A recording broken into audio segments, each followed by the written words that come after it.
This is the Ignite, a great fun, super fast freestyle board from Starboard that does everything freestyling, and it really is super quick as well. But there's a few little tricks that you need to know if you're thinking about getting onto a freestyle board and thinking about starting to try your first freestyle moves that will make the difference between having a horrible time and actually getting out there and starting to get your first pops and slides into the first sort of, let's call them new schoolish tricks. Things like the flacker or the Vulcan. Here we go.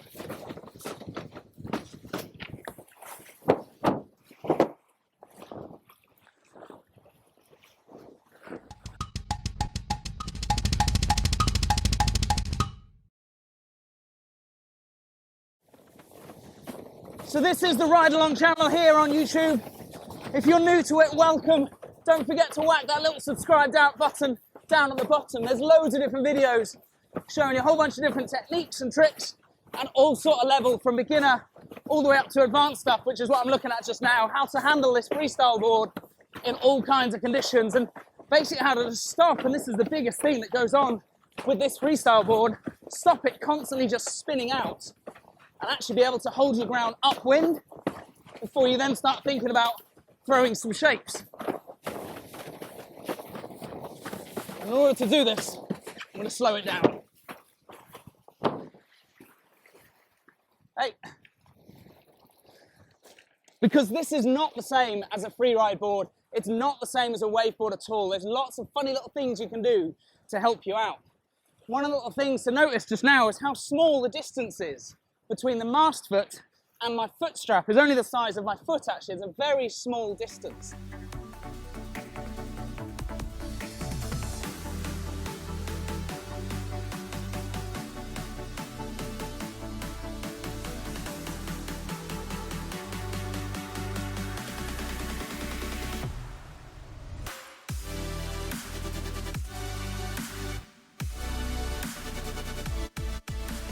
And underneath the board, it's very, very flat. So the board wants to accelerate, and you can jump in the foot straps fairly early to get that board onto its plane. Foot strap, push and a bit of a pump. Despite not being that powered up, the board wants to go, despite the stubby, tiny little fin that's underneath it. However, even that pumping I did just then, it's a little bit different to maybe a full body pump when you're starting to drive off the fin.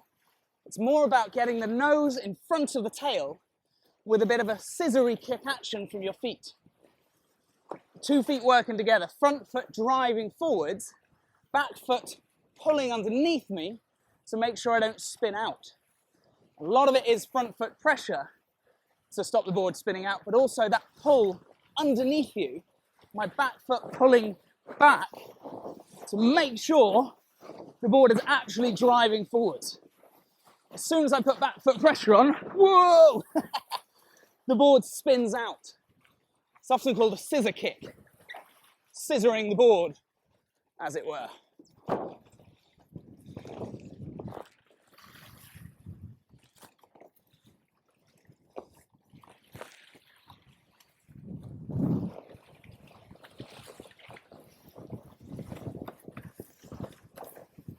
Now, once you're up to speed, because the fin is so small, your stance needs to be very upright, very much front-footed. I mentioned just then about back foot pressure. As soon as I put that back foot pressure, you see the board starts to spin out, and I have to reuse that foot position, that scissoring foot strap, spin out back foot, scissor the board to get the nose to realign in front of the tail. So actually, most of the time when I'm going along on the Ignite or a freestyle board, you'll notice my back foot is often in the strap, but loose. So my toes are there just as a little helpful anchor point to stop me catapulting too much. Or, if I'm a little bit more marginal, like I am just now, I'm just about powered up, heading upwind, very straight stance, very upright mast, front foot pressure, and my back foot has come just next to that foot strap. And the only time I actually step into the foot strap is when I'm going to step right over the center line of the board, bear away, and think about doing some sort of flakka shaka ding dong or some sort of freestyle move. That kind of helps out a little bit to start, but actually there's something I mentioned just there that'll help us out too. These boards can carve and do carve, but let's just define freestyle slightly so we know what we're aiming for and making sure you're on the right board of choice. If you're aiming for some sort of a freestyle move that involves a pop to begin with, be that the first move you're going to learn, the Vulcan rotating one way or the flakka rotating the other way, as in a tack or a jibe, an upwind or a downwind pop, fantastic, exactly the sort of board you're looking for. And then any other explosive power freestyle move.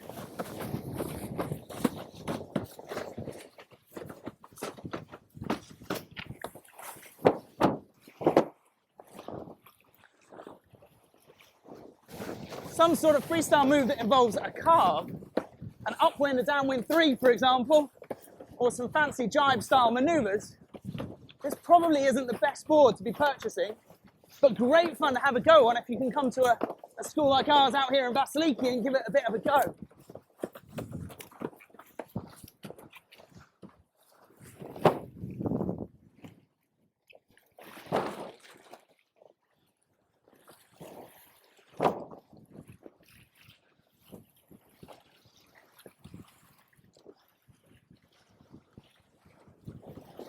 Those couple little tips just to remind us then. I'm marginally powered up on a 5-meter spy in, I don't know, 15 to 20 knots of wind.